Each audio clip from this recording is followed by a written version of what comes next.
Welcome to Part 4 of Tricky and Vague PMP Exam Questions, a guide to firming up your answers. Today we're talking about PMP exam risk questions of a vague nature, or seemingly vague nature. Let's have a quick exercise to kick the tires and find out where you are in your risk management understanding. So we'll answer them one by one. The first one here, it states, you decide to remove some of the identified work from the project scope. I would like you to tell me, what risk response strategy do you think that is? Is it avoidance? Is it mitigate? Is it a transfer approach? Or is it accept? What is it? So if you remove some of the identified work, if you modify the plan in any way, that is called avoidance. So the answer to the first one is avoidance. Okay, that's the strategy you've adopted. Question 2. You send Jack to scope out the project location and gather data to be used to deal with a risk. So think about it. You're sending someone to collect data to be used to deal with a risk. What are you doing? If you deal with the risk before it occurs, what can we call that? We can't call that avoidance, and we can't call that transfer. Could we call it accept? Could we call it mitigate? It really depends. Now, if you do use that data to deal with the risk before it occurs, you are trying to mitigate the risk in some way. But if you deal with the risk after the fact, then that is accept. So this is very vague, and you do need to be aware of such statements, because what comes next after this sentence could determine whether it is indeed mitigate or if it is indeed accept. So the answer for this could be mitigation or even something else such as accept if you deal with the risk after it occurs. But if you deal with the risk before it occurs to reduce the probability or the impact, that is mitigate. Okay? So that is a typical example of vague questions on this exam. The next one obviously is avoidance, because you have decided to remove him from the project. So Dean is a security risk. You've decided to remove him from the project. That is the avoidance strategy. Okay? Let's read the next one together. You have a discussion with your boss that you may need to request additional budget if a risk occurs. He grunts under his breath. Now, what can you say that is for sure? I may need additional money if this happens. And he grunts. Is he going to give you the money or not? We don't know. But we can say that once you start having a discussion that you may need additional money if something happens, it tells me that you have accepted it. And it's acceptance, but not just that, it's active acceptance if your boss agrees to give you the money. But we don't know from this statement, okay? So what comes next determines what the answer would be in a multiple choice scenario. Drake needs to be trained to function on the project. You decide to send him for CAPM training. What strategy is that?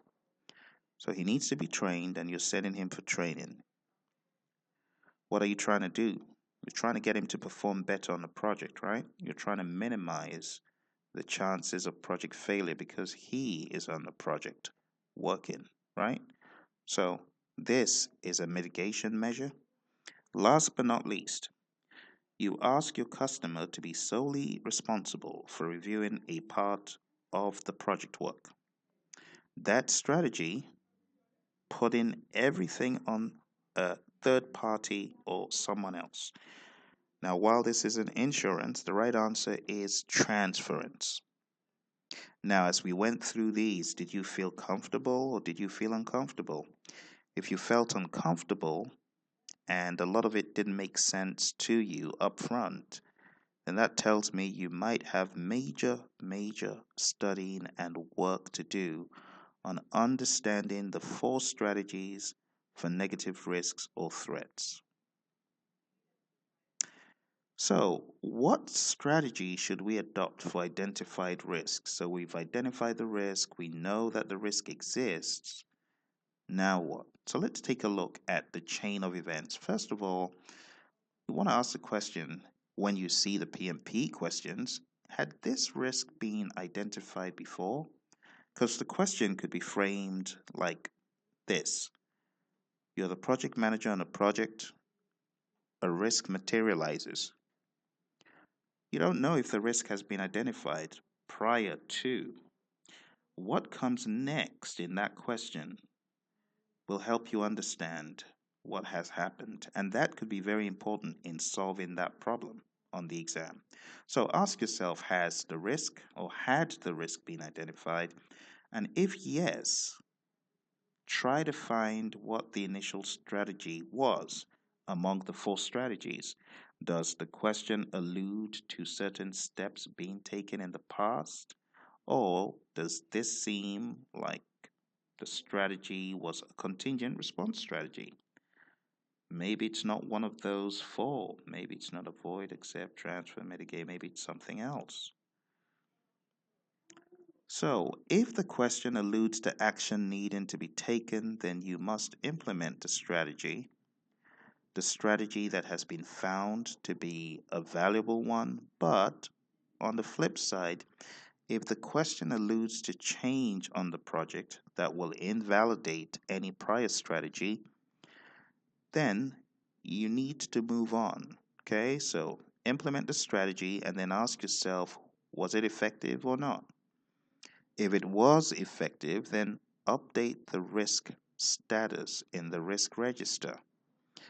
If it was not effective, well, you want to also update the information, but you want to implement a fallback plan if there is one. If you do have a fallback plan, good. If you don't have a fallback plan, then that will be a different story. So if you do implement the fallback plan, check the effectiveness of your fallback plan. If you don't have a fallback plan, or your fallback plan was not effective, then step 8, implement a contingent response. And a contingent response strategy is one in which you apply a contingency reserve. This, again, should have been planned by a good project manager up front. So I implement my strategy, step 2, or step 3 rather, and then that didn't work. Step 6, implement the fallback plan. That didn't work. Step 8, implement a contingency response. And that could be a contingency reserve or something else. It really depends. Step 9, if not effective and the risk profile is substantially different, then apply a workaround. A workaround is an unplanned response to a risk that was not conceived of at the time the risk occurred. So, the last line of action after exhausting and maximizing all your plans and those didn't work and contingencies didn't work, you're going to be faced with a workaround, an unplanned response to a risk. So just remember, for your exam, workaround comes after the fallback plan, comes after the contingency has been applied. Okay? Now, in the PMBOK guide, they refer to the contingency response strategy and the fallback plan as being used interchangeably. So just be aware of that. Some questions may try to test you to see if you know when to use a contingency reserve or plan versus when to use a fallback plan. The bottom line is this: a fallback plan is a plan of actions and things to be done. A contingency plan is also a plan of actions and things to be done. So the hard and fast rule of which one comes first shouldn't bother you that much on the questions. The questions will make it very clear something has happened. The initial response plan didn't work. One of the four didn't work. What should you do next? If one of the four didn't work and you have a fallback plan, use it. Okay? And if the fallback plan didn't work and you have a contingency, then use it. And if the contingency didn't work, then think of a workaround. I doubt if they'll test you to that degree because that's rather advanced. So with what I've shown you here, you should be ready. You should be ready to understand strategy didn't work, fallback plan, or strategy didn't work, contingency reserve, or contingent response strategy. Okay? Or a question that gives you two layers. One didn't work, what should you do? That didn't work, what should you do? You're not taking the PMI RMP exam, so I don't expect them to test you to such a high degree. But nonetheless, be prepared. Go through this chain of events and try and see it in your mind's eye. That didn't work, what should we do? There's a secondary risk, what should we do? There's a residual risk, what do we do? It follows pretty much the same thing. Let's take a look here at an unforeseen risk has occurred. So we're talking about a secondary risk, for example, or a risk out of the blue. What should we do? So you first of all want to record and document what has happened in the risk register, and then you want to understand the cause, the risk, and the effect of what has happened. Okay? Why did it happen? Step 3. What are the impacts now it has happened? You want to analyze the triple constraint, time, cost, scope, and understand the impact of this realized risk. Because one of the worst things you can do as a PM is say, we didn't plan for the risk and it's happened. Okay, but you do need to know what it could affect or what it has started to affect. And if you want to use a workaround to stop the damage as much as you can, then you need to. But you first need to know what it could impact. Also, why do we want to understand cause, risk, and effect for a risk that has already occurred? Because if you can understand what caused that risk, you may be able to very quickly, before it gets worse, identify other potential risks. And this happens as part of the control risks process.